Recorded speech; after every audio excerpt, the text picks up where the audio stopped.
las minas que se están explotando son las mismas minas. O sea, Muso la explotaban los indígenas, Chivor la explotaban los indígenas. Y no ha habido un nuevo yacimiento desde hace más de 30 años. Entonces estamos explotando lo mismo desde 1500. Pasarse a la formalidad es un tema que es supremamente costoso. ¿Por qué? Porque cuando que no solamente es en ese sector, sino en otros. En todos los sectores, en el comercio, por ejemplo, Sí. Todo el tema de los vendedores informales, todo el tema de la gente que hace confección de manera informal.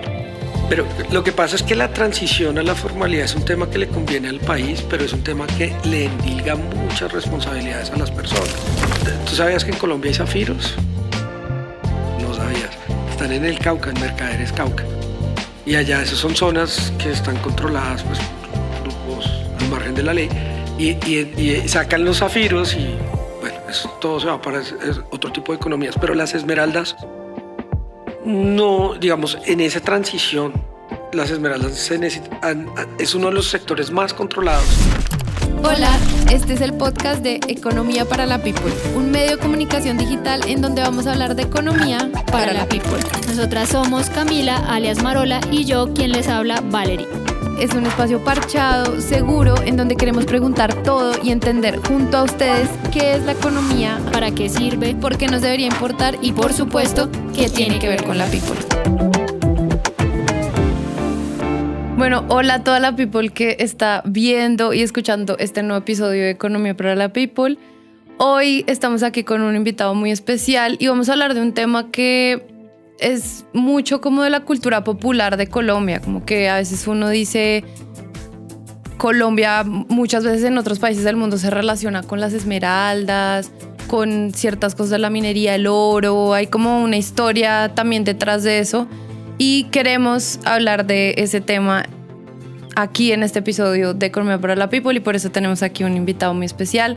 Estamos acá con Óscar Vaquero. Óscar Vaquero es administrador de empresas de El Externado y lleva muchos años trabajando en el mundo de las esmeraldas y es el presidente de Fede Esmeraldas, que es un gremio que reúne a la people que trabaja en las esmeraldas en Colombia y estamos aquí muy felices de estar contigo y poderte preguntar muchas preguntas que la gente se hace sobre las esmeraldas, cómo funciona ese mundo y qué tiene que ver eso con la economía, que es un poco lo que buscamos en este espacio. Así que bueno, muchas gracias por estar acá. Muchas gracias por la invitación. Y digamos que un poco también contando lo que hace Fede Esmeraldas es reunir a toda la gente que trabaja en eso, pero ¿quiénes son los que trabajan como en el gremio? ¿Quiénes son los que están ahí? A ver, te cuento. En Colombia, las esmeraldas están ubicadas en 2 departamentos. Uh-huh. En Boyacá, en el occidente de Boyacá, uh-huh, en el oriente de Boyacá y en una partecita pequeñita de Cundinamarca. Más o menos tenemos 16 municipios uh-huh, que tienen minas de esmeraldas. Uh-huh. Más o menos, según la información de la Agencia Nacional de Minería, tenemos unos 500 títulos de esmeraldas. Pero resulta que desde la época de la colonia, las esmeraldas se conocen y digamos, se conocen desde el siglo XV, imagínate, se conocen. Uh-huh. Y lo interesante del tema es que ha habido un desarrollo empresarial. Antes se hacía muy artesanal la minería. Antes de los años 50 se hacía muy artesanal.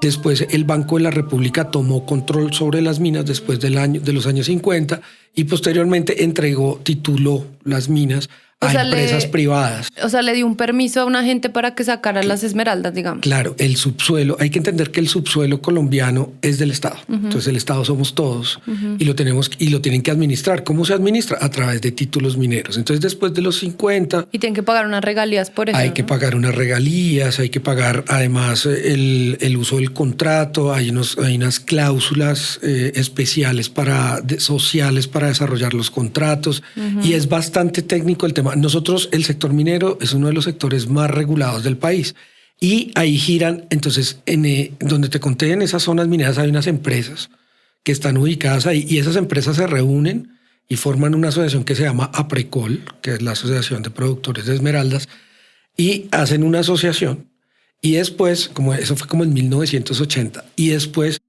los comerciantes de esmeraldas que están en la región minera y en Bogotá, que ustedes los han visto ahí en la Jiménez, sí, en el centro. Ellos se reúnen y hacen otra asociación que se llama Asocoesmeral. Y hay una cosa muy importante que hay que saber, es que las esmeraldas son un producto de exportación. El 95% de las esmeraldas que se producen en el país se exportan. Y hay una asociación de exportadores de esmeraldas y esos 3 gremios se unen y forman una federación que es Fede Esmeraldas. O sea, que es un gremio de gremios, digamos, o de mini gremios, digamos. O sea, lo que pasa es que las federaciones están compuestas por asociaciones. Ya. Entonces, tú puedes tener muchas asociaciones y puedes generar una figura de asociativa que se llama federación. Y hay otras que se llaman confederaciones, que es la confederación, por ejemplo, de municipios. Bueno, esas son figuras asociativas que sirven pues para lograr, digamos, objetivos en común. Entonces, las empresas que están operando en Boyacá, los comerciantes que están en Bogotá y la zona minera y los exportadores que están en Bogotá se juntan desde los 80 y forman la federación. ¿Para qué? ¿Las federaciones para qué sirven? Entonces, las federaciones sirven es para tener interlocución con el gobierno, porque si tú necesitas hablar con el gobierno o hablar con digamos, con proveedores, pues que vayan 30 personas a hablar. Claro. Entonces, no. Entonces, la idea es que las confederaciones se utilizan es para tener una sola voz en cosas políticas, de representación, de defensa. Y ellos forman sus estatutos más o menos como en el año 88, más o menos. Entonces, una de las cosas que las esmeraldas, primero eso es como una organización que tenemos, eso es privado. Y además hay una cosa que tú preguntaste, que por qué son importantes las esmeraldas en Colombia, porque entonces resulta que tiene mucho que ver con lo de la colonia. Entonces, sí, porque, perdón, yo ahí te interrumpo rápido, es eso, es como entender por qué, o sea, porque Colombia está como relacionado porque son famosas o porque en Colombia hablar de esmeraldas es como algo famoso o algo ahí. Es un producto insigne porque como al igual que las flores, el café, el oro, el petróleo, el carbón, son productos pues, que nosotros venimos exportando hace mucho tiempo. Pero esta importancia arranca desde la colonia. ¿Por qué desde la colonia? Cuando llegaron los españoles acá, ellos empezaron a ver que habían objetos de oro. Entonces empezaron a buscar las minas de oro. Pero también cuando empezaron a buscar las minas de oro, encontraron objetos orfebres que tenían esmeraldas. Entonces, al encontrar eso, empezaron a buscar las minas de esmeraldas y llegaron a Chivor, a la zona, que eso es una zona en el oriente de Boyacá, y ahí ellos empiezan a buscar las esmeraldas, pero también recuerden de la leyenda del Dorado. Entonces, sí. en la laguna de Guatavita, entonces ellos empezaron a buscar todo lo que hacían los zipas y los saques, que eran ofrendas orfebres con esmeraldas. Entonces, ¿qué pasa? En la colonia se empiezan a extraer las esmeraldas y el oro, y todo ese oro llega a España, a Europa, y todas esas esmeraldas llegan a Europa. Y entonces resulta que los europeos ya sabían del valor de las esmeraldas. Aquí no sabíamos en esas épocas. Una piedra verde ahí en las casi, épocas, ¿no? En las épocas precolombinas pues tenía como, se cambiaba el oro por sal o se cambiaban las esmeraldas por sal, pero cuando llegan los españoles ellos sí saben realmente cuánto vale eso. Y tiene que ver porque Cleopatra se ponía esmeraldas. Ella fue la primera mujer que lució las esmeraldas porque habían unas minas perdidas por allá en Egipto. Y es más, te puedo contar más atrás. Resulta que cuando... O sea, está buenísimo la historia, porque claro, eso tiene que ver con... Porque eso también es interesante, como qué valor le da a una persona a algo que pues literalmente es una piedra que claro, es muy, o sea, es bonito, es atractivo, pero es un valor que se le da como cultura, o sea, de la gente que le da ese valor que es caro, y acá le decía, no, pues es lo mismo que sal, ¿no? Claro, lo que pasa es que los hombres somos curiosos y entonces nos llama la atención los metales, las cosas transparentes, las cosas que brillan.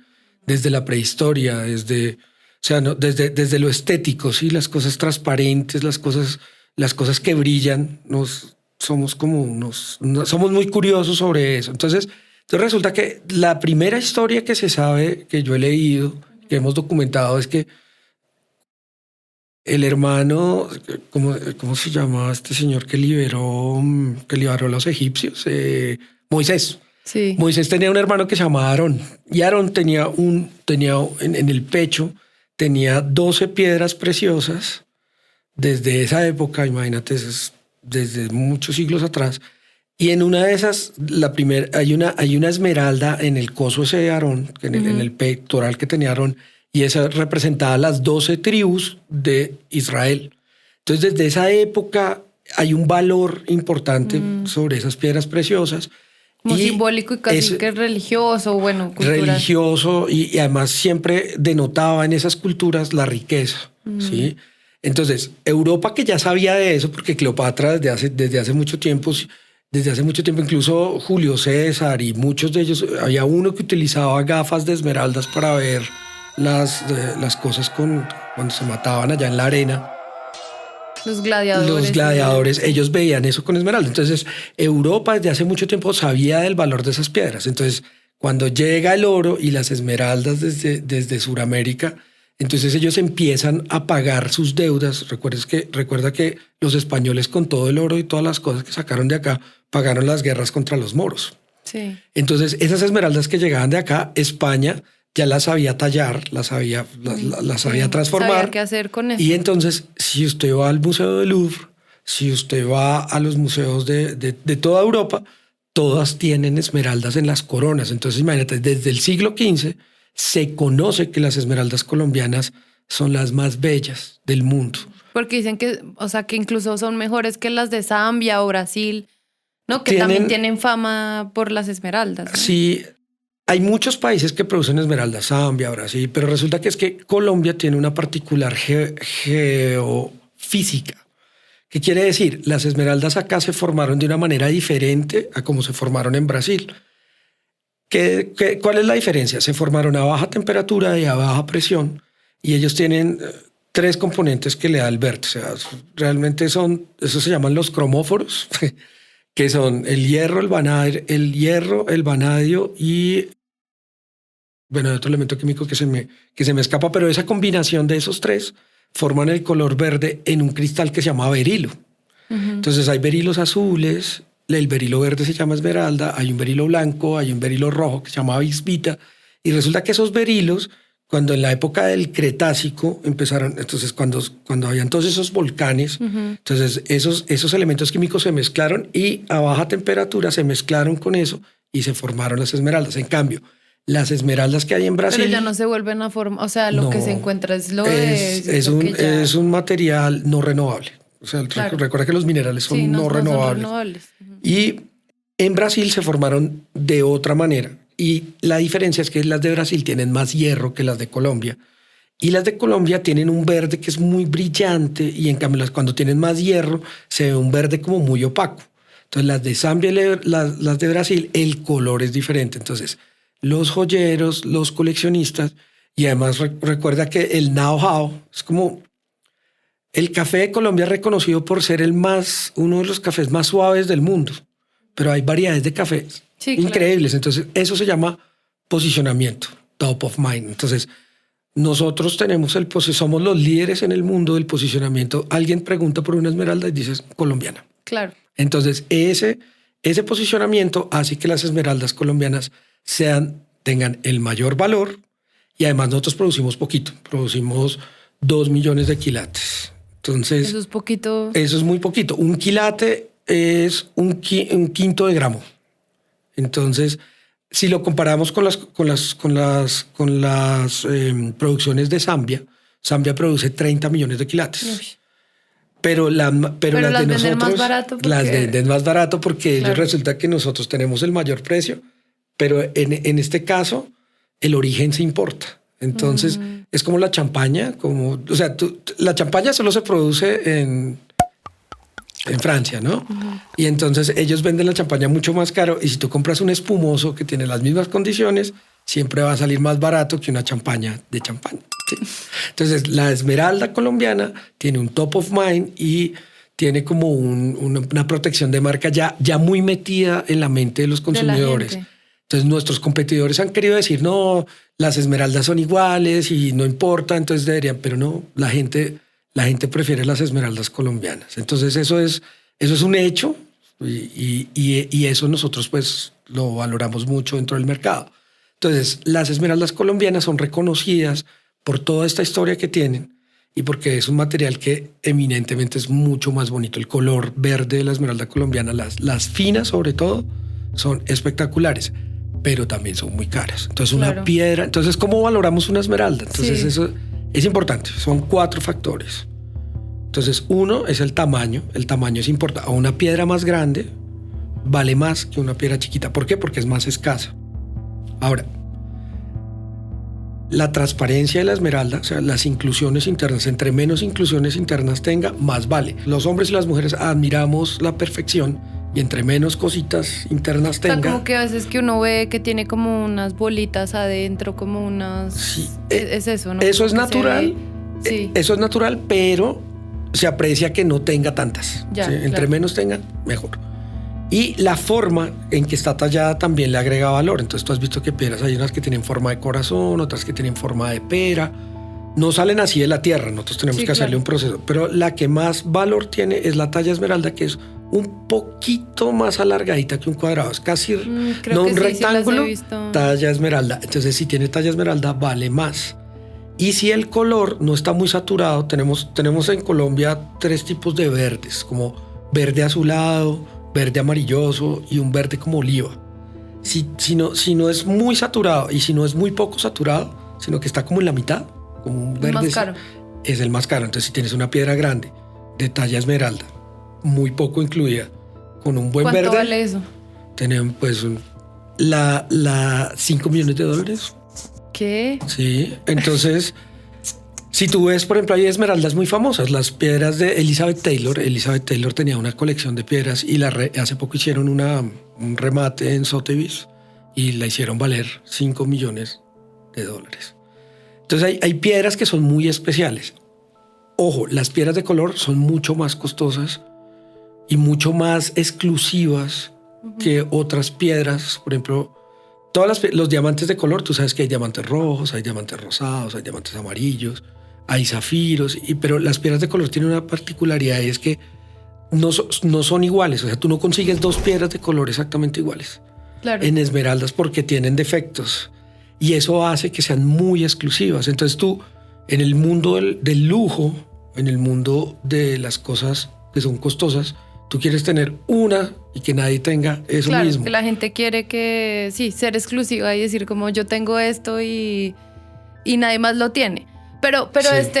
Esto que estás contando, que bueno, creo que aquí pues mucha de la gente que está escuchando, viendo este episodio, como que entra en el mundo de las esmeraldas bien profundo, pero también entender, bueno, por qué es importante pues esta industria o digamos, este negocio en Colombia, porque también es como, bueno, así como pasa con el oro, bueno, qué tanto de eso le aporta a la economía. Entonces, para entender un poquito, claro, ya vemos que son de las más caras, que según las condiciones, pues pueden ser $5 millones, es un montón de plata, pero ¿cuántos empleos genera? O sea, ¿cómo funciona esa economía detrás y qué le aporta, digamos, al país? Bueno, entonces resulta que donde hay recursos mineros en el país y donde, por ejemplo, donde hay oro, donde hay carbón, esos recursos van a ayudar a las economías, sobre todo de esas pequeñas poblaciones. Entonces nosotros estamos ubicados donde hay municipios de 6ª categoría, como es Muso, Quipama, San Pablo de Oropur, Maripí, Otanche, Chivor, Macanal, Ubalá y Gachalá, que son, digamos, como los sitios de producción de esmeraldas más, digamos, como los más tradicionales. Uh-huh. Y esos sitios, ahí, como te digo, se asientan empresas. Nosotros, las empresas, digamos, tenemos 3 empresas grandes, 2 de capital internacional, una de capital nacional. Entre esas formales estamos dando más o menos unos 1.200 empleos en solo esas empresas directos, y eso multiplícalo por 3, que son las familias que pueden tener. Entonces son más o menos 3.000, 4.000, más las personas que tenemos aquí en Bogotá, que son como otras 500. Son más o menos, nosotros estamos dando 6.000 empleos directos formales. Y también, pues tú sabes que también en el país hay informalidad. Entonces hay muchas personas en esas zonas mineras que también hacen pues la minería informal. Eso pues el gobierno desde el año 2011 ha venido haciendo todo un tema de hacerle control a esto. Sin embargo, es muy difícil de controlar porque es que las personas de esos territorios sienten que la minería es de allá y que ellos tienen el derecho de hacer un hueco y de sacar la cosa. Pero eso no es tan así porque... Eso te iba a preguntar porque tú ahorita contabas que esto pues viene también de hace siglos y que también es muy tradicional en muchas familias que literalmente vivieron en una zona y se dieron cuenta que, ay, mire, aquí hay esmeralda en el patio de mi casa, me estoy inventando, pero es así, casi así. Es literal sí, así. Como, ay, mire, encontré, aquí puedo sacar y esto pues puedo salir a venderlo porque al final pues este puede ser mi terreno. Pero bueno, esa es la discusión con la minería y es que todo lo que se extraiga del subsuelo es del Estado y que por eso tienen que pagar regalías. Pero ahí, ¿cómo funciona eso? Es decir, estas personas pues pueden extraer, digamos, lo hacen de manera informal, pero primero, ¿por qué no se integran a algo más legal? O sea, ¿cuáles son como los obstáculos? ¿Qué pasa ahí? Pues lo que pasa es que la formalidad, o sea, a ver, bueno, primero hay un tema que esos temas son culturales y muchas veces las personas de esas regiones desconocen absolutamente cómo funciona el Estado, ¿sí? Entonces, si usted vive allá en un municipio y está muy alejado y vive en una finca, eso pasa en carbón, eso pasa en oro, eso pasa... Entonces ellos entre el patio de su casa lo que tú dices hacen un hueco y ahí sacan y ellos pueden vender la cosa, pero resulta que primero la informalidad es un tema que tiene que ver primero con mucha ignorancia, por decir, de cómo funciona el Estado, pero también pasarse a la formalidad es un tema que es supremamente costoso. ¿Por qué? Porque cuando que no solamente es en ese sector, sino en otros. En todos los sectores, en el comercio, por ejemplo, todo el tema de los vendedores informales, todo el tema de la gente que hace confección de manera informal. Pero lo que pasa es que la transición a la formalidad es un tema que le conviene al país, pero es un tema que le endilga muchas responsabilidades a las personas. Claro. Entonces, si tú vas a hacer la minería bien hecha, tú tienes que tener un título minero, y eso le está apostando el país hace más de 11 años. Entonces tienes que tener un título minero, tienes que contratar a unos ingenieros para que hagan el planeamiento de una mina. ¿Cuánto se demora uno sacando un título, por ejemplo? Mira, hay títulos que se demoran 5 años, 6 años en que los aprueben porque se necesita hacer. Te voy a decir más o menos qué hay que hacer. Toca solicitar un título en la Agencia Nacional de Minería. Los títulos tienen tres, digamos, etapa de montaje, etapa de exploración, etapa de montaje y etapa de explotación. Entonces resulta que hacer eso hay que tener un ingeniero, hay que hacer sostenimiento de la mina, hay que hacer muchas actividades que son muy costosas. Ahora súmale que ahora hay que hacer todos los temas de protección ambiental. Claro, y una familia en una casa... Entonces, la minería se requiere mucho capital para hacer minería. Para empezar, digamos. Sí, un proyecto minero, digamos, por ejemplo, de esmeraldas, fácil. Y un proyecto pequeño, tienes que tener como $5 millones si lo quieres hacer formal. Si lo quieres hacer informal, eso es otra cosa. Entonces, ya el gobierno, digamos, desde hace mucho tiempo, el gobierno ha titulado todo, digamos, toda la zona minera está titulada. Pero resulta que, además de que tienen los títulos, pero no tienen las licencias ambientales para poderlo operar. Entonces, el país, digamos, como que está avanzando en todos esos temas del catastro minero, del ordenamiento del país. O sea, por ejemplo, si tú vas a los municipios pobres, todos tienen los catastros desactualizados. Claro. Entonces, digamos que eso ha sido una cosa muy, muy, muy, digamos, muy lenta. Y además que hacer minería se necesitan unas barreras de entrada para hacer minería. ¿Por qué? Porque si la necesitas hacer bien, si tú tienes que cuidar la salud de tus trabajadores, si tú tienes que construir la mina bien, cuidar los acuíferos que están dentro de la mina, no contaminar el agua, o sea, eso es costosísimo. Entonces, eso reduce... y las empresas que trabajan que le invierten eso, ¿son colombianas, son de otros lados? Sí, te conté, hay 2 empresas multinacionales y una empresa nacional. Ese fenómeno es más o menos reciente, como en el 2010, y luego posteriormente llega otra empresa multinacional como en el 2018 o algo así. Porque resulta que el capital colombiano no tenemos el músculo. No, es que, por ejemplo, una minera, por ejemplo, de carbón gigante, por eso son de Sudáfrica, por eso son empresas que tienen capital extranjero, porque se necesitan unas grandes inversiones. Y además, las esmeraldas tienen otra particularidad, es que no se presentan como el oro, como el carbón, que tú coges una veta de oro o de carbón y empiezas a explotar y sale esmeralda. No. Las esmeraldas son como, tú las encuentras como por depósitos. O sea, un depósito así de grande de esmeraldas, tú te vuelves millonario, así de grande. Pero entonces el problema es encontrarlo a 200 metros, a 150 metros. Hijo de pucha. Entonces, pero ¿cómo se hace? O sea, porque creo que uno ve, o sea, como no sé, en las películas sí uno ve como esas películas que uno ve que están sacando oro y hacen como agua, pero como es en la esmeralda, yo no me lo imagino. O sea, entonces, te abren explico. un hueco. O sea, la esmeralda antiguamente, o sea, las esmeraldas, como te conté, cuando el magma sale en el Cretácico, entonces se forman como unas venas por dentro de la tierra. Y en esas venas hay unos materiales que es calcita, pirita, o sea, donde hay ciertos materiales, ahí es como la matriz de donde están las esmeraldas. Pero no es constante, o sea, donde salió la veta, no es constante, sino, por ejemplo, aquí hay un bolsillito, aquí hay otro bolsillito, aquí hay otro bolsillito. Entonces, ¿qué hacen los geólogos? Entonces, hacen un hueco y empiezan a hacer la exploración y empiezan a seguir las vetas. Y de pronto, cuando siguen la veta, encuentran una esmeralda o esmeraldas y la sacan. Pero eso no es un montón, o sea, salen un poquito y luego tú tienes que seguir. O sea, realmente hacer minería de esmeraldas es muy complejo y tiene un riesgo asociado a la inversión muy alto. Porque tú no puedes decir cuánto hay aquí en el subsuelo. No, eso te iba a preguntar, o sea, no hay un cálculo de cuál es como la reservas, no se puede, no hay una tecnología. Mira, no es que no se pueda, sino que nosotros el mercado que tenemos, entonces tú me decías, ¿cuánto le generamos a la economía de Colombia? Nosotros estamos exportando más o menos unos 140, 150 millones de dólares al año. Si tú comparas eso con otros sectores, por ejemplo, carbón o oro, petróleo, es el más pequeño. Yo creo que nosotros podemos ser el más pequeño de la canasta minera.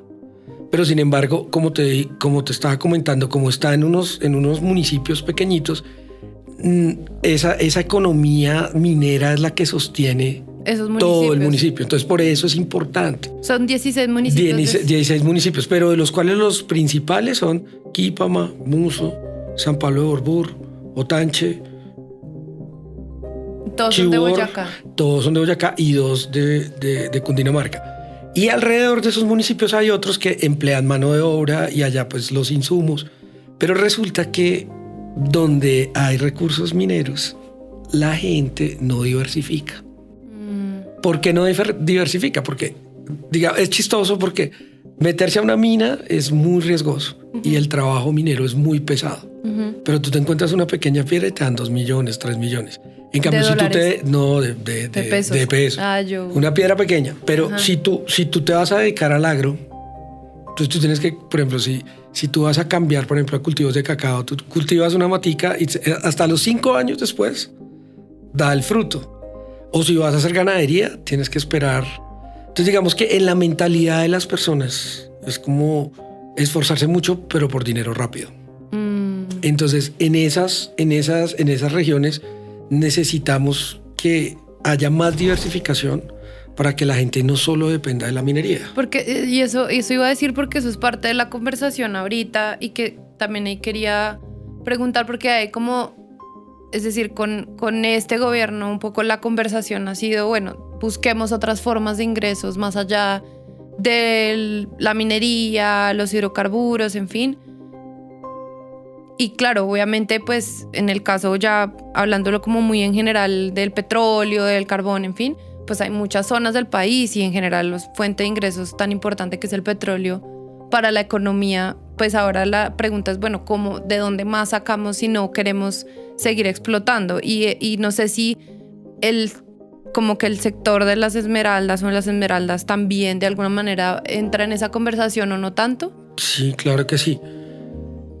Lo que pasa es que las esmeraldas, digamos, como es un sector tan pequeño, digamos, los gobiernos, pues a la larga no...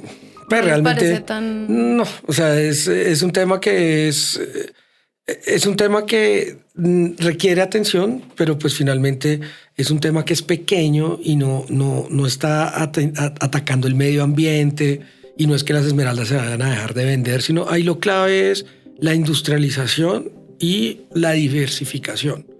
Pero nosotros tenemos unos problemas estructurales gravísimos, que es que, por ejemplo, tú puedes creer que para llegar a Muso ahorita no hay carretera completa. No hay carreteras, entonces no hay infraestructura. Entonces nosotros hablábamos con los gobernantes y les decimos, venga, si ustedes quieren desarrollar esas zonas y quieren hacer diversificación, por favor háganos la carretera. Y nosotros, si tenemos la carretera, claro, con muchísimo gusto podemos o sea, yo le decía al gobernador, mire, construyamos la carretera. Y al ministro de Transporte le decía, construyamos la carretera, que nuestra gente se va a encargar de hacer negocios de turismo, de llegar allá con ganadería y de diversificar y de hacer otro tipo de productos terminados. El gobierno le está apuntando mucho a eso. Uh-huh. Y tienen razón en el sentido que es importante nosotros darle valor agregado a nuestros productos. Pero ¿qué pasa con las esmeraldas, el oro y el diseño de joyas? Entonces, resulta que nosotros no somos competitivos en el país en eso. Entonces, si bien nosotros tenemos oro y tenemos las esmeraldas, no podemos competir, por ejemplo, con los diseños de Bulgari, por ejemplo, de las casas de moda más grandes del país, porque no tenemos escuelas de diseño. ¿Y por qué joyas. no? O sea... Por el tamaño del sector. Entonces, si tú te das cuenta... Pero el sector podría crecer si se le mete... Más inversión. ¿Sí? Pero ¿cómo haces para que se meta más inversión si tenemos esas condiciones de que es tan difícil saber si tú inviertes ahí vas a sacar el dinero que invertiste? Porque, como te decía, no hay un cálculo de... Entonces, la gente invierte mucho en oro, porque en oro la gente dice, vea, aquí hay más o menos tantas toneladas de oro, o tantos gramos, o tantos... Entonces ellos hacen el cálculo y dicen, bueno, si yo meto tanta plata, voy a sacar tanto. Pero en el de nosotros no funciona así. Entonces es, meta $1 millón y si le funciona bien y si no también. Pero entonces, ¿cómo han hecho otros? O sea, por ejemplo, Brasil, Zambia, estos que también son muy fuertes en esmeraldas, ¿qué han hecho para que funcione? Sí. Pues hacen las exploraciones a cielo abierto, pero como te contaba, la forma en que crecen las esmeraldas allá es diferente, porque ellos sí tienen mantos y ellos sí pueden seguir los mantos. Entonces, por ejemplo, en Zambia hay una mina así a cielo abierto gigante, como por decir el Cerrejón, y ellos por eso pueden hacer esa cosa así, pero nosotros por temas de ambientales, por temas de economía a escala, no podemos hacer una cosa, o sea, hacer una mina a cielo abierto no solo es costosísimo, sino es el daño ambiental más violento que tú le puedes hacer, porque es coger una montaña y hacer un hueco gigante. Sí. Entonces eso digamos que ambientalmente no funciona. Entonces en nuestro sector más o menos ha habido mucha, digamos, las minas que se están explotando son las mismas minas. O sea, Muso la explotaban los indígenas, Chivor la explotaban los indígenas, y no ha habido un nuevo yacimiento desde hace más de 30 años. Entonces estamos explotando lo mismo desde 1500. Y eso no, y cada vez es más profundo, y al ser más profundo cada vez es más caro, porque antiguamente, por ejemplo, hay una historia muy bonita, y es que una mula empezó a cojear, y entonces miraron y la mula se había espiado con una esmeralda gigante. No. Entonces antes las esmeraldas llovía, en los años 50 llovía, se desbarrancaba la montaña y se veían las esmeraldas y las podía sacar así con la mano. Uy. Pero entonces ya después, como ya eso ya no funciona, pues ya toca hacer túneles y bajar a más de 120 metros, y esos túneles se inundan y tú tienes que tener unas plantas. Se necesita mucha energía para sacar el agua, para que no se inunden los túneles. Se necesita mucha energía para hacer la ventilación de los túneles. Entonces, eso ya ha cambiado.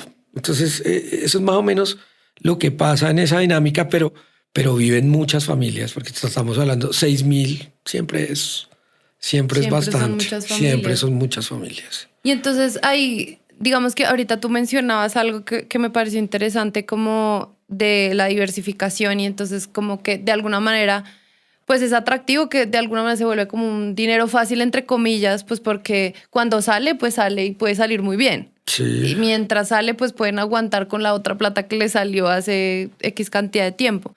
Pero también una de las cosas que se escucha como que uno tiene en el imaginario de las esmeraldas es primero como esto, como esa economía más informal, pero también relacionados en algún momento con el narcotráfico en los 80s y hay como unas historias ahí, pero ¿cómo hacen ustedes también para desvincularse como de eso que en su momento fue como un boom o había como un imaginario ahí también? Fíjate que eso es una cosa que es un estigma que hemos tenido que cargar y eso tiene que ver como en los años 80. A ver, lo que pasa es que en los años 80 el mexicano, que él era de un pueblito ahí cerca de Pacho, Cundinamarca. Entonces resulta que él se dio cuenta que la carretera que iba por la zona minera llegaba al Magdalena Medio y en el Magdalena Medio ellos tenían Tranquilandia. Entonces ellos querían coger el narcotráfico quería coger esa ruta y además utilizar las esmeraldas para lavar dinero. Pero resulta que los esmeralderos de antaño, Víctor Carranza, ellos no se le midieron a eso porque dijeron, nosotros tenemos un negocio legal, nosotros somos socios del Estado, nosotros ¿para qué nos vamos a meter en ese rollo? Entonces arrancó una guerra terrible en los años 80 hasta 1990. Que eso es algo que la prensa no olvida. Entonces cualquier cosa que pasa con un esmeraldero, cualquier cosa que pasa en la región, entonces guerra verde. Eso no es cierto, eso ya no es cierto. Entonces, esas vinculaciones que nos hacen... A ver, bueno, hay que hablar también claro. El narcotráfico es una cosa que está metida en todo el país. O sea, el narcotráfico mueve muchas industrias, está metido... O sea, eso no se le puede endilgar, ¿no? Mira, ¿por dónde pasa la plata del narcotráfico? Por los bancos. Entonces, digamos que eso es una realidad de nuestro país que nuestras autoridades tienen que controlar, pero no se puede generalizar que estas 6,000 familias todas estén metidas en ese rollo. ¿Sí? Entonces, sí, han habido problemas. Las investigaciones que se hicieron, bueno, lo primero que pasó es que la guerra ya pasó. El primer tratado de paz que hubo después de los 90 de la guerra de las Esmeraldas, que fue una guerra terrible, pero de ese trago amargo ya no nos queremos acordar porque queremos pasar la paz. Sí, claro. O sea, eso se firmó en los 90 y ya ahorita hay empresas. Entonces, por ejemplo, una de las empresas, la más grande, es Muso, que está en Muso y es un capital americano.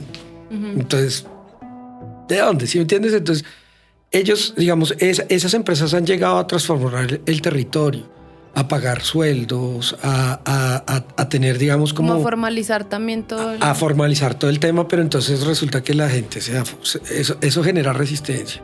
¿Sí? Entonces tú le dices, por ejemplo, a un vendedor informal, le dices, venga, ¿por qué no saca un local? ¿Por qué no saca el RUT? ¿Por qué no paga impuestos? ¿Por qué no paga el ICA? Ellos dicen, pues, ¿yo para qué me voy a poner a hacer eso si aquí yo vendo y me recibo la plata y me voy para mi casa? Entonces... nosotros creemos, la federación cree que nosotros tenemos que ir hacia el tema de la formalidad, pero eso ha sido un choque con las comunidades terrible, porque las comunidades pues les conviene que no hacer, pues ser informal es más fácil que ser formal.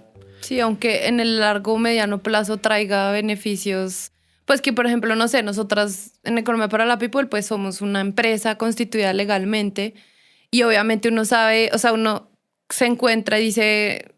en su momento, cuando dijimos, bueno, vamos a sacar Cámara de Comercio, eso pues toca una plata, pagarle a un abogado o abogada en ese momento que le haga los estatutos, que haga un montón de cosas. Y uno, en su momento, cuando nos enfrentamos a eso, o sea, uno piensa, pero yo, ¿por qué me estoy metiendo en esto? Más bien lo hago como persona natural o lo que sea, pero hoy, digamos, lo que uno ve en el mediano, incluso corto plazo, es que conviene mucho más porque eso nos permite a nosotras, por ejemplo, tener pues no contratos con personas naturales, sino con empresas y eso pues nos da unas oportunidades como empresa, claro. Pero obviamente eso es difícil como en el imaginario. Imagínese nosotros tenemos cierto nivel profesional y podemos entender eso. Pero vaya usted, explíquele a un campesino eso. Es muy difícil. ¿Sí? Nosotros hemos hecho un trabajo en la federación junto con el gobierno y entonces esos programas de formalización les ha generado una resistencia terrible a las personas de la región porque ellos dicen, pero usted, ¿por qué me va a cambiar mi cultura? Es un poco como lo que narran las historias. Como las tradiciones. Como nunca ha venido aquí el Estado a nada, nunca nos ha venido a traer la carretera, nunca ha venido a hacer nada, pero si vienen aquí a decirnos que tenemos que escribirnos y que tenemos que pagar y no tenemos carretera, claro, y no tenemos hospital y no tenemos un carajo, y entonces, ¿de dónde? Entonces, eso ha sido muy difícil y aparecen líderes negativos que dicen, no, pero ¿cómo así? Lo que hay que hacer es cambiar la ley.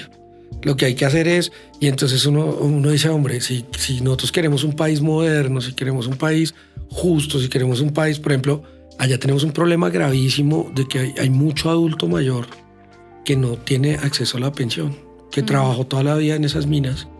Que esa es la historia de mucha gente que se ganó una buena plata en una época y no... Todas las personas desde los años 80 allá tuvieron la oportunidad de comprar casas, pero hay un fenómeno muy interesante allá y es que la plata de las esmeraldas no se invirtió en la región minera, sino salió a las ciudades, salió a los llanos a comprar fincas en los llanos.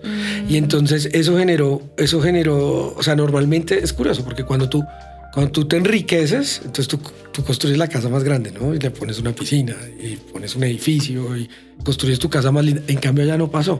Y no pasaba era por vainas de seguridad. Porque si te daban cuenta que tú tenías dinero, entonces iban los bandoleros y te robaban.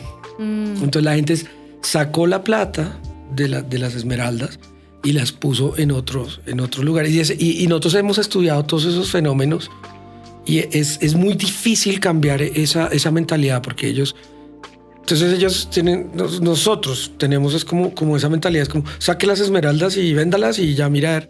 Pero a ver, pienso que la informalidad, el modelo informal de los 80 fue lo que tiene en este momento la zona minera tan golpeada porque la gente no tiene pensión, no invirtieron como tal en la región. Entonces ya llegan las empresas y las empresas empiezan a pagar sueldos. Los sueldos los empiezan a dar en las regiones, 1,000 empleados. Eso mueve la economía de una región.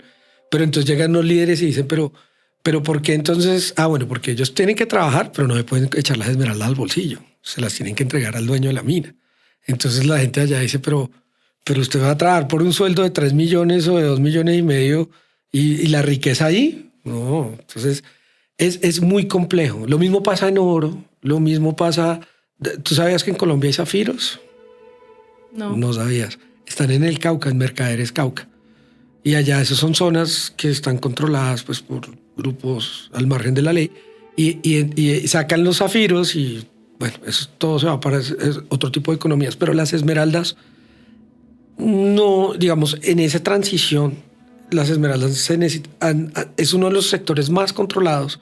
A nosotros nos controlan como es un producto de exportación, nos controlan los Estados Unidos con el Patriot, los bancos. Nosotros tenemos un montón de controles que ya es desesperante porque no se puede hacer empresa. Entonces el government take de más o menos de la minería está alrededor del 70%. O sea, la plata que se lleva el gobierno de lo que se produce. Casi ¿sí? el 70%. Entonces imagínate, porque es que tú tienes que pagar impuestos distritales, los impuestos nacionales, las regalías, todos los costos que tienen que ver con eso. Entonces imagínate, ahorita la industria del carbón la van a destruir con todo el tema de los hidrocarburos, de la transición energética. Pero la transición energética muy lindo y todo, pero ¿qué van a hacer con las familias que viven de eso? Entonces, y lo mismo pasa, que no vamos a sacar esmeraldas y que vamos a poner a hacer a esa gente. Pero entonces ahí yo te quería preguntar, claro, está como esta discusión, listo. Entonces, entendemos que las esmeraldas son, pues, o como la extracción de las esmeraldas, pues tiene unas empresas que están trabajando de manera formal y otras familias o personas que lo están haciendo de manera informal. Pero, digamos, como, y ahí nos contabas, bueno, se han hecho cosas con el gobierno como para llevar y decirle a la gente, formalicémonos. No sé, ustedes desde Fe Esmeraldas, como qué caminos ven también para que crezca este sector y se formalice, o sea, como qué panorama hay y pues qué apuesta también tienen ustedes, porque también me parece interesante, ahorita lo comentabas, que ustedes estudian también mucho el sector, tratan de entender un poco cómo se mueve. Entonces, ¿qué dicen esos datos y pues qué panorama ven? Bueno, nosotros hicimos, cuando yo inicié, bueno, yo llevo 18 años al frente de la federación, y cuando iniciamos empezamos con unos temas de caracterización. Lo primero que hicimos fue caracterizar el sector y entender algunas dinámicas sociales que se veía dentro del sector, entre esas entender por qué el fenómeno de la informalidad, cómo se desarrollan las minas. Y entonces eso está muy acompasado con lo que, a ver, el gobierno se mete a la OCDE, que eso es un club de países. Entonces sí, los de la OCDE le dicen... Club de buenas prácticas. Entonces la OCDE le dice, bueno, yo le voy a comprar sus esmeraldas y le voy a comprar sus minerales, pero usted tiene que asegurarme que ahí no puede haber lavado de activos, que ahí no hay trabajo de niñez, que ahí se tienen que respetar los derechos humanos, que ahí se tienen que hacer todas estas cosas. Club de buenas prácticas. El club de buenas prácticas y de la debida diligencia. Entonces nosotros empezamos a entender eso. Y el gobierno empieza a moverse en ese sentido y empieza a sacar reglamentaciones. Entonces empieza a sacar el tema del RUCOM, empieza a hacer los temas de trazabilidad, empieza a hacer un montón de temas que ellos han venido implementando. Entonces imagínense que en esa época construyen la Agencia Nacional de Minería, que imagínate, antes el control minero en el país era inexistente. Estaba el Ingiominas y tenía 7.000 millones de pesos para hacer el control minero de todo el país. Después entra la Agencia Nacional de Minería, que es una vaina mucho más robusta. ¿Eso hace cuánto? Eso fue como hace como unos 15 años, más o menos. No recuerdo bien. Pero entonces la Agencia Nacional de Minería entra con 350.000 millones de pesos para empezar de presupuesto. De presupuesto para empezar a controlar la minería al nivel de todo el país. Y entonces se crea la agencia o sea, todo el tema también de recursos de protección al medio ambiente. Y entonces ya hay unas conversaciones entre los ministerios de cómo hacer la minería bien hecha, de cómo proteger los páramos, de dónde no se puede hacer minería. Entonces eso empieza, digamos, como a complicar la cosa. Entonces nosotros, ¿a qué le apostamos? La primera cosa que le apostamos es que haya más inversión. Si hay más inversión, o sea, si vienen más empresarios que se le midan a eso, pues tendríamos más empleos formales y podríamos tener unas mejores prácticas.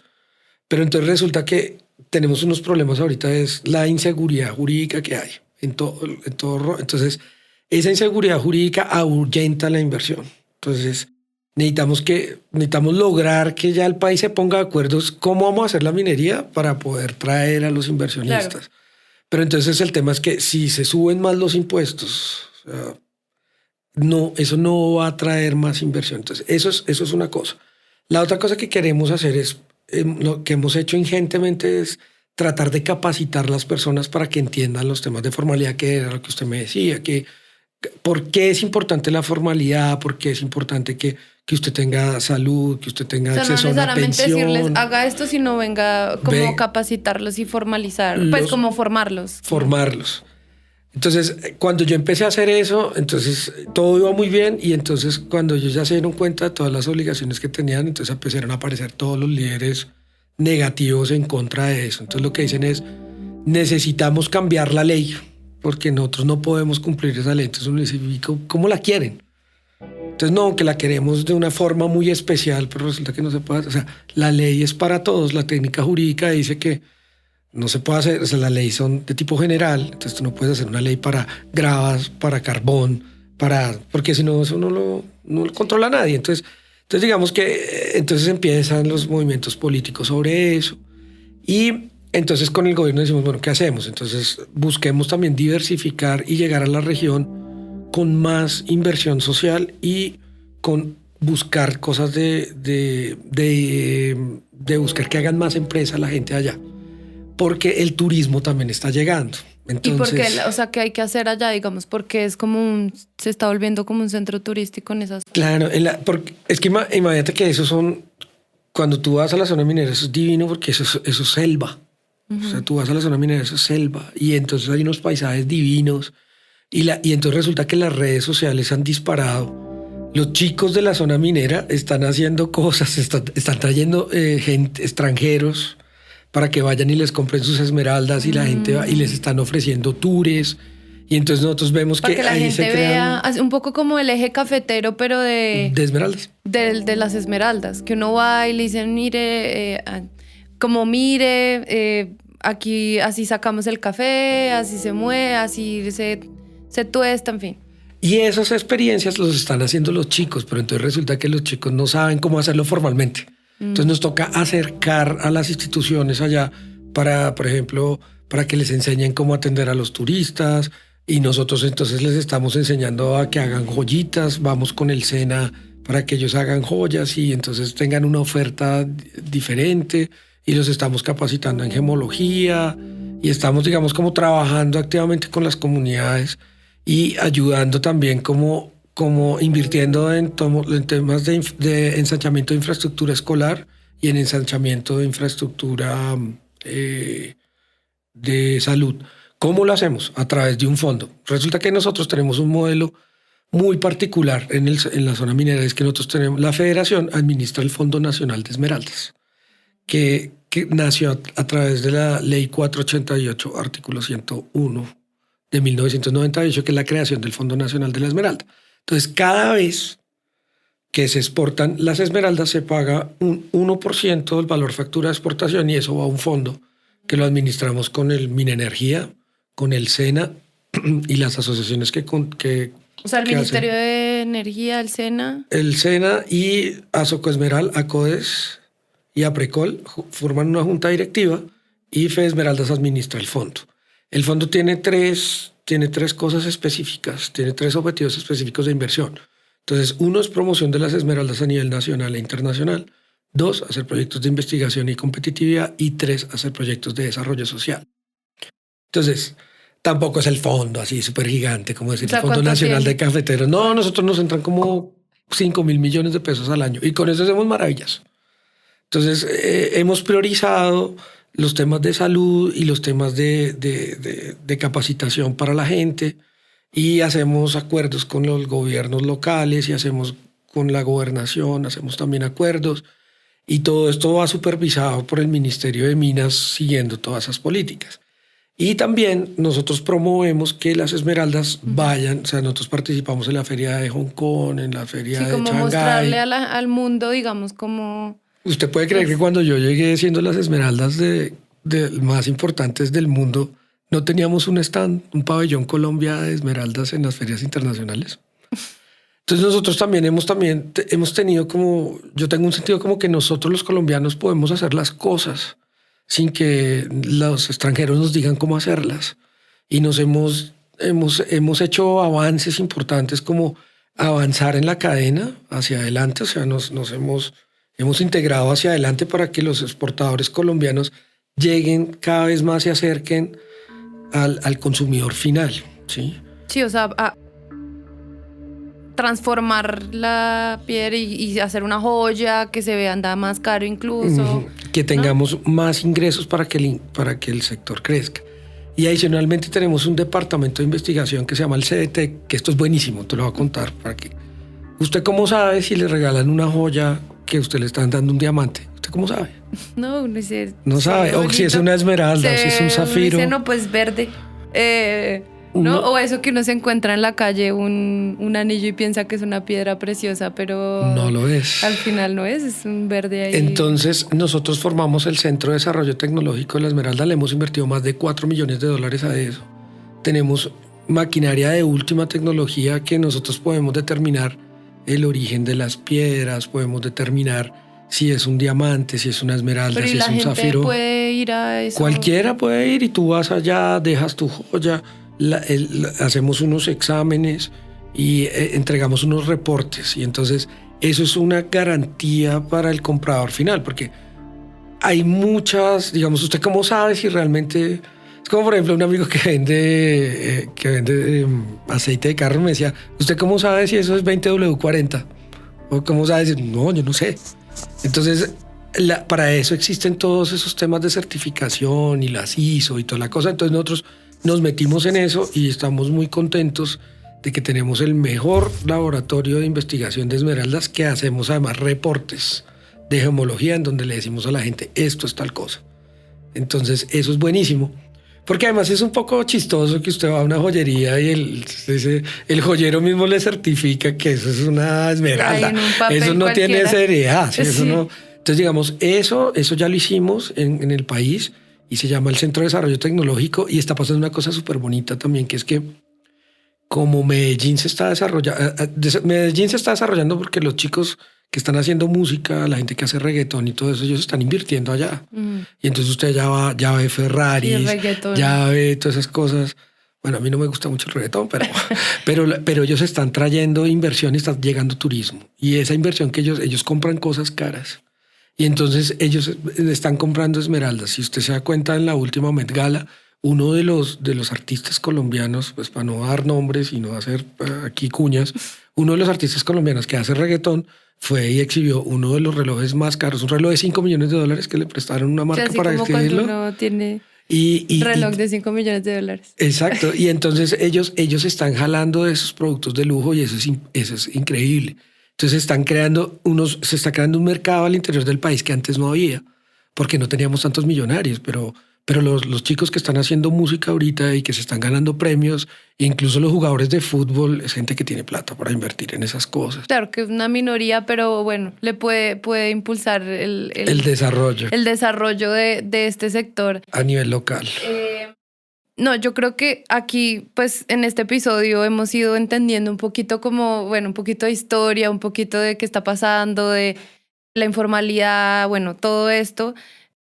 Aquí ya un poco para cerrar, yo ahí quisiera preguntarle, pero ¿cómo termina usted trabajando en un gremio de esmeraldas? O sea, pues yo soy segunda generación. Mi papá era, como todos los colombianos, mi papá fue un chico que fue desplazado de Cundinamarca por la violencia de los 50. Mi papá es un chico cundinamarqués, de Pasca, Cundinamarca, que en la violencia política les tocó llegar acá.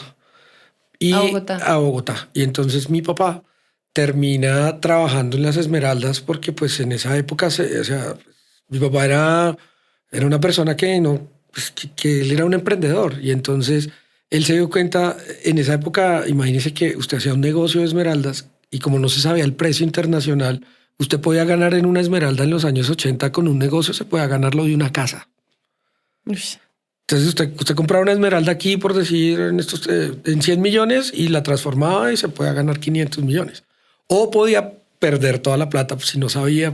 Bueno, entonces mi papá se mete a eso y finalmente si yo tengo educación y si yo pude, entonces ellos después los esmeralderos forman a sus hijos y yo decido continuar con el trabajo de mi papá. Y entonces nos damos cuenta que hay que hacer un trabajo gremial, porque como negocio funciona, pero resulta que hay que interlocutar con el gobierno, hay que hacer muchas cosas y somos poquitos los que estamos metidos en el tema que no le medimos a eso. Entonces por eso termino trabajando, porque veo que hay una oportunidad primero una oportunidad de trabajo ahí y hay una oportunidad para servirle al sector. Finalmente todos venimos a servir. Adelante, digamos, Si yo quiero que ese negocio funcione, pues alguien tiene que hacer el trabajo de metérsele a eso. Y entonces en un sector tan convulsionado, pues que la gente, además, lo que tú me preguntabas, tenemos un montón de cosas malucas de prensa, pues nosotros, ¿quién más? Nosotros mismos. Entonces si tú ves los ganaderos, pues el líder de los ganaderos es otro ganadero. El de los cafeteros, pues es un cafetero. Y el de los esmeralderos, pues tiene que ser un esmeraldero. Entonces, pues, porque conocemos de cerca el negocio. Entonces, si uno pone una persona que no conozca el sector desde adentro, pues ¿cómo le va a ayudar? Entonces, pues... Y como eso no funciona como un banco, no funciona como una gran corporación, entonces pues necesitamos personas que estén al frente. Yo en esa época era muy joven, yo tengo ahorita 48 años, yo llevo 18 ahí, tenía 30. Y entonces pues arrancamos con eso y la gente creyó en nuestro trabajo, o sea, las personas pudimos decirles, venga, vámonos por este lado, hay que hacer esto. Hemos intentado hacer muchas cosas. Marca Esmeralda, hemos intentado hacer denominación de origen, hemos intentado hacer muchos proyectos. Hoy hay unos que funcionan, otros que no. La gente no entendía, se puede creer que nuestra gente no entiende que es una denominación de origen. Y yo les digo, mire, hay que hacer la denominación de origen. porque la denominación de origen nos va a proteger ahorita. Y hay traducción de Denominación de origen es lo que yo te decía de lo de la champaña. Entonces, Sí. por ejemplo, las esmeraldas de Brasil, ellos quieren igualar el precio, pero ellos dicen, no, es que nosotros somos esmeraldas. Entonces nosotros decimos, no señor, nosotros somos esmeralda colombiana y tenemos más precio. Entonces nunca nos van a llegar a tener eso y no pueden vender. Si se protegiera esa marca, no podrían vender nuestras esmeraldas como esmeralda colombiana. Porque usted, ¿cómo va a saber? Ahora, vuelvo y le pregunto, ¿cómo va a saber si usted es esmeraldas de Zambia, de Pakistán, de Afganistán o de Colombia? Entonces, hay que ponerle unos controles legales a eso. Pero bueno, eso es una discusión que se perdió porque la gente no entendía lo que... Y nosotros respetamos también eso, porque esto es una democracia. Entonces, la gente no le jala la vaina, pero se han hecho muchas cosas. Hemos podido hacer desarrollo social, hemos podido penetrar mercados internacionales, tenemos una relación directa con el gobierno, con el Ministerio de Minas.